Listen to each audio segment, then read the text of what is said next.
SSP Manavjit Singh Dhillon के बयान पर मुश्किलें उनकी कहीं ज्यादा बढ़ गई हैं। एडीजी पुलिस मुख्यालय जितेंद्र सिंह गंगवार ने पटना एसएसपी मानवजीत सिंह ढिल्लों को कारण बताओ नोटिस जारी किया है। नोटिस के माध्यम से एडीजी पुलिस मुख्यालय जितेंद्र सिंह गंगवार ने एसएसपी से पूछा है कि आखिर ऐसा बयान क्यों दिया। 48 घंटे के अंदर एसएसपी को जवाब देने के लिए कहा गया है। आपको बता दें, एसएसपी मानवजीत सिंह ने पीएफआई और आरएसएस की तुलना कुछ मामलों में कर दी थी, जिसको लेकर बवाल लगातार बढ़ता हुआ चला जा रहा है। बीजेपी बिहार मांग कर रही है उनको हटाने की, तो इन सब के बीच अब उनको जवाब तलब कर दिया गया है। सबसे पहले आपको सुनाते हैं वो बयान जिस पर छड़ा हुआ है ये घमासान। जो पता चला कि ऑर्गेनाइजेशन बेसिकली मोबिलाइज करती थी, मस्जिद में और मदरसा में यूथ्स को मोबिलाइज करते थे और कठोरता की तरफ, जिसको हम अंग्रेजी में रेडिकलाइजेशन बोलते हैं, उसके लिए ये लगातार कार्यशील थे।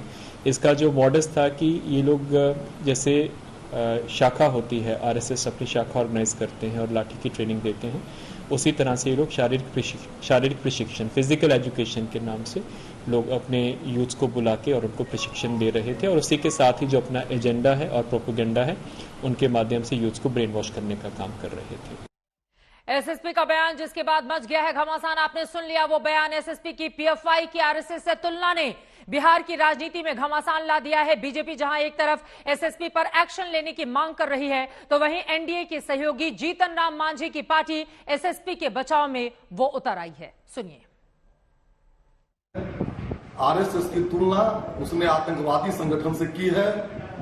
एक राष्ट्रवादी संगठन जो देश प्रेम सिखाता है, देश पर मर मिटने की जज्बा पैदा करता है, उसको आप एक आतंकवादी संगठन से तुलना कर रहे हैं। ये उनके मानसिक दिवालियेपन का प्रतीक है। वो माफी मांगे, नहीं तो सरकार ऐसे पदाधिकारी को बर्खास्त करे। गजबाहीन करने वाला, सरतन से जुदा करने वाला की तुलना एक राष्ट्रवादी संगठन से करना बहुत बड़ा अपराध है। इनको मानसिक जांच कराया जाए और इनको बर्खास्त किया जाए, ये हमारी मांग है। ऐसे संस्था के बारे में उनका ऐसा वक्तव्य है, ये अपना इंटेलिजेंस जो फेल हुआ है उसको छिपाने के लिए इस तरह का वक्तव्य दे रहे हैं। यह बहुत ही दुर्भाग्यपूर्ण है। मैं इसका घोर निंदा करता हूँ। ऐसे व्यक्ति को पटना का एसएसपी बनने का जरूरत नहीं है। मैं सरकार से मांग करता हूँ कि ऐसे एसएसपी को पटना के एसएसपी से हटाया जाए और सरकार को चाहिए कि ऐसे व्यक्ति को रोका जाए।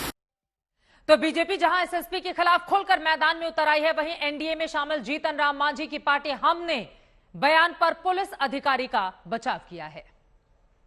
देखिए, पटना एसएसपी पर जिस तरीके से भारतीय जनता पार्टी के नेता लगातार आरोप लगा रहे हैं, वो कहीं से ठीक नहीं है। उन्होंने सिर्फ ये कहा है कि जिस तरीके से संघ सुबह सुबह शाखा लगाता है, वैसे ये लोग भी शाखा लगाते हैं। तो इसका मतलब ये नहीं है कि उन्होंने संघ को आतंकवादी संगठन बता दिया। रही बात देश को इस्लामिक स्टेट बनाने की, तो अगर किसी मुस्लिम नाम के व्यक्ति ने इस तरह की कार्रवाई करी है, तो आप उनके ऊपर में कार्रवाई कर रहे हैं कि भाई भारत को इस्लामिक स्टेट बनाने की साजिश रची जा रही थी। और जो नेता खुलेआम ये कहते हैं कि भारत को हिंदू राष्ट्र बनाया जाएगा, आप उस पर खामोश बैठे हैं। अगर इस्लामिक स्टेट बनाने की बात करना गुनाह है, तो भारत को हिंदू राष्ट्र बनाने की बात करना भी गुनाह है। भारत के संघीय ढांचे पर यह चोट है। हमें लगता है कि अविलंब ऐसे नेताओं पर भी कार्रवाई होनी चाहिए जो भारत को धार्मिक मुल्क बनाने की बातचीत करते हैं। देखिए, पटना पुलिस की जो एफआईआर है उसमें 26 लोगों पर नेम्ड एफआईआर दर्ज कर ली गई है। पटना पुलिस मामले का अनुसंधान कर रही है और इसमें अभी तक कुल 3 लोगों को गिरफ्तार किया गया है। अब उनसे आगे की पूछताछ और दस्तावेजों का जो भी साक्ष्य है उसके आधार पर हम लोग आगे की कार्रवाई कर रहे हैं। इसमें पटना पुलिस को सभी मामलों को देखना है और वो इस पर कार्रवाई कर रहे हैं।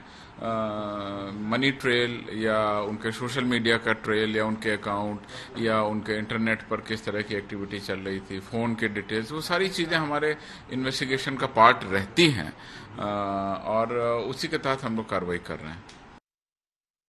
बिहार पुलिस की ओर से बड़ा खुलासा तो किया गया, लेकिन एसएसपी ने पीएफआई की जिन संदर्भों में तुलना कर दी है आरएसएस से, उसको लेकर बवाल मचा हुआ है।